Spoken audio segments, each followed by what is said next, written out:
वैसे आजकल rosemary oil का बड़ा फैशन बना हुआ है कि भैया आप इसको बालों पे लगाएं, इसके बड़े बेनिफिट्स हैं। तो आप क्या कहती है इस बारे में? रोजमेरी ऑयल अच्छा है, बहुत अच्छा है, इसकी बड़ी हाइप क्रिएट है आजकल। लोग बहुत बड़े-बड़े प्रोडक्ट्स के अंदर रोजमेरी ऑयल का दावा करते हैं और उसे सेल आउट कर रहे हैं। रोजमेरी ऑयल बहुत अच्छा है, इवन दो बालों के लिए अगर आप बात कर रही हैं, तो हमारी जो स्टडीज़ हैं उसके मुताबिक आपने मिनॉक्सिडिल का नाम सुना होगा। हाँ, यस। सो रोजमेरी ऑयल के लिए ये कहा जाता है कि अगर ओरिजिनल रोजमेरी ऑयल है तो वो इतना इफेक्टिव है जितना 5% मिनॉक्सिडिल इफेक्टिव होता है बालों के लिए। मिनॉक्सिडिल मेरा ख्याल है बालों के हवाले से ग्रोथ के सबसे लिए पुरानी एलोपैथिक दवा है बिल्कुल ऐसे ही है। एलोपैथिक दवाओं में बड़ा अच्छा है और हम लोग आज के दिन तक भी उसे बहुत अच्छे से यूज कर रहे हैं। जहाँ कोई चीज काम नहीं करती वहाँ मिनॉक्सिडिल कर जाता है। So rosemary oil is very good और आप यूज कर सकते हैं, लेकिन उसके दो प्रॉब्लम्स होते हैं। नंबर 1 ये कि रोजमेरी ऑयल बहुत सारे लोगों को ओरिजिनली यानी कि बगैर डाइल्यूट किए हुए, बगैर किसी चीज में शामिल किए हुए अगर आप उसे अप्लाई करते हैं अपने हेयर्स में तो वो सूट नहीं करता, एलर्जी करवा देता है। वो बहुत सारे लोगों को ये मसला है। नंबर 2 उसका प्रॉब्लम ये होता है कि रोजमेरी ऑयल ओरिजिनल जरा मुश्किल से मिलता है। सो आपको अगर ओरिजिनल रोजमेरी ऑयल इजीली मिल जाता है तो इट्स वेरी गुड। आप डाइल्यूट कर सकते हैं। कैसे डाइल्यूट कर सकते हैं आप उसको?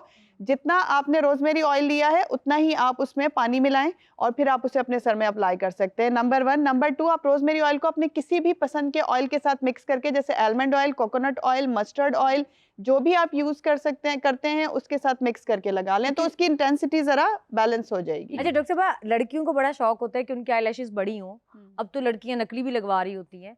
तो आप हमें ये बताएं कि ये जो कैस्टर ऑयल है ये ग्रोथ बढ़ाता है आईलैशेस की कि नहीं? बिल्कुल, कैस्टर ऑयल बहुत अच्छा है आईलैशेस के लिए भी, आपकी आईब्रोज के लिए भी। अच्छा। इवन दो सर के बालों की ग्रोथ के लिए भी जब हम मिक्सचर बताते हैं ना कुछ ऑयल्स का, तो हाँ। उसमें कैस्टर ऑयल सबसे डोमिनेंट होता है। So castor oil is very good. आप उसे यूज़ करते हैं। आपने बात छेड़ दी है, कैस्टर ऑयल गुड है, मैं उसे ओके करती हूँ, आप उसे यूज़ कर सकते हैं।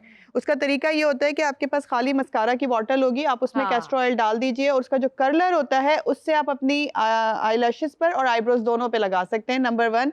नंबर 2, आपके प्रोग्राम के ही रेफरेंस से मैं मतलब एक अच्छी और बात भी बताना चाहती हूँ। ये माइनॉक्सिडिल की बात कर रहे थे।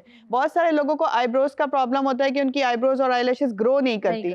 तो 5% मिनॉक्सिडिल जो हम यूज़ करते हैं अपने बालों के लिए, उसे उसी तरीके से किसी खाली मस्कारा की बॉटल में डाल के उसके कर्लर की मदद से आप अपनी आईलैशेस और आईब्रोज पे लगाइए और वो बहुत इफेक्टिव होता है। जैसे बालों की ग्रोथ वो सर के बालों की करवा देता है, ऐसे वो आपके आईलैशेस और आईब्रोज की भी करवाता है। तो 5% कैस्टर ऑयल में भी फिर वही प्रॉब्लम है कि कितना ओरिजिनल है। Exactly sir, that's the main reason. अब तो सुना है कि पाकिस्तान में भी उसकी बड़े पैमाने पे काश्त शुरू हो चुकी है, इसलिए ओरिजिनल कैस्टर ऑयल मेरा ख्याल उसकी अवेलेबिलिटी आसान हो जाती है। अस्सलाम वालेकुम, मेरा सवाल डॉक्टर कंवल जवाद साहिबा से है। डॉक्टर साहिबा ये बताइएगा हमें फेस की हिफाजत के लिए क्या कुछ करना चाहिए? फेस की ड्राइनेस के लिए जो सबसे इम्पॉर्टेंट चीज़ है वो ये है कि आपने अपनी पसंद का मेडिकेटेड मॉइस्चराइज़र चूज़ करना है। आप जब भी अपना फेस वॉश करते हैं आपने सबसे पहले मॉइस्चराइज़र अप्लाई करना है। अगर आप हाइलुरोनिक एसिड यूज़ कर रहे हैं तो पहले हाइलुरोनिक एसिड लगाएं, उसे मॉइस्चराइज़र ना समझें, और फिर अपनी पसंद का मॉइस्चराइज़र जो कि मेडिकेटेड होना चाहिए, चाहे आपकी स्किन ड्राई हो चाहे आपकी स्किन ऑयली हो, दोनों कंडीशन में आपने मॉइस्चराइज़र लगाना है।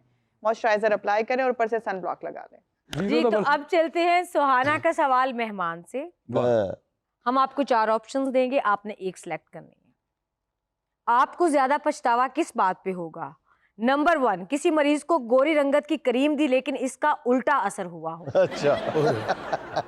ऑप्शन नंबर 2, अपने ससुराली रिश्तेदार से गलती से फीस ले ली हो और इसने आपके शौहर से शिकायत कर दी। ऑप्शन नंबर 3, किसी ऐसी खातून को ट्रीटमेंट से इंतहाई खूबसूरत बना दिया हो, बाद में पता चला हो कि वो आपके शौहर की क्लास फेलो है। ऑप्शन नंबर 4, अपनी सहेली का इलाज किया हो और चंद रोज बाद वो आपसे ज्यादा प्यारी हो गई हो। वाह, बताएं जी किस पे पछतावा होगा? मेरा ख्याल नंबर 3 चारों पे। यार बहुत अच्छे जवाब एक का देना। ज्यादा पछतावा किस बात पे होगा? मेरा ख्याल नंबर 3 पे। सहेली तेरा। ऑप्शन नंबर 3 ना अपने हाथ से वो कहते हैं ना, अपने हाथ से पैर पे कुल्हाड़ी मारना। अपने पैर पे कुल्हाड़ी इसको मारना। कहते हैं मेरे हाथों से तराशे बाकी- हुए पत्थर के सनम। Exactly. आज मेरे शौहर के क्लास फेलो बने बैठे। और उन्हें हम खुद संवार रहे हैं। और बाद में अपने शौहर को बता रहे हैं, नो क्या देख रहे हो, इतना इतना लंबा गड़ा है इसके मुंह पे, क्या देखते जा रहे हो। इसका गड़े भरने के लिए मुझे आधा किलो कीमा लाना पड़ा है। चंद दिन बाद दोबारा गड़े पड़ जाएंगे। और फिर मैं नहीं संवारूंगी। तो नंबर 3 जो है वो अगर आप कहते हैं, वैसे सबसे 4 बड़ा को मैंने पछतावा है। चारों को लॉक किया था, बट सबसे ज्यादा होगा, पछतावा किया नहीं अभी तक मैंने ऐसा। मैं बड़ा देखभाल के करती हूँ। डॉक्टर साहब जब किसी पेशेंट को रेफर करें तो सोच समझ के ट्रीटमेंट ये अगर शौहर फोन करे ना तो डॉक्टर साहब सुन लेती हैं कि डॉक्टर साहब कहे ना कि एक मरीज आएगा, फिर हाँ। कहती हैं आने दो। अगर वो कहे ना कि डॉक्टर एक मरीज आएगी तो साथ ही फोन बंद कर दे। मैं 4 लाइनों की पोइट्री सुनाना चाहूंगा। जी जी इरशाद। हर शाम कहते हो कल शाम मिलेंगे, आती नहीं वो शाम जिस शाम मिलेंगे। हाँ। अच्छा नहीं लगता मुझे इन शामों का बदलना, हाँ, कल शाम भी कहते थे कल शाम मिलेंगे। हाँ, आती है मिलने की घड़ी तो हाँ। करते हो बहाने, हाँ, डरते हो डराते हो इल्जाम मिलेंगे। हाँ, उम्मीद है एक दिन वो भी आएगा, हाँ, उम्मीद है एक दिन वो भी आएगा, हाँ। हम तुमसे मिलेंगे और सरेआम मिलेंगे। वाह जबरदस्त। मैं एक शेर सुनाना चाहती हूँ। जी इरशाद। मेरे बस में नहीं वरना कुदरत का लिखा हुआ काटती, तेरे हिस्से में आए बुरे दिन मैं काटती। लारियों से ज्यादा बहाव था तेरे हर एक लफ्ज में, लारियों से ज्यादा बहाव था तेरे हर एक लफ्ज में, मैं इशारा नहीं काट सकती तेरी बात क्या काटती। वाह जबरदस्त। मैं शायरी सुनाना चाहूँगा आप लोगों को। जी इरशाद।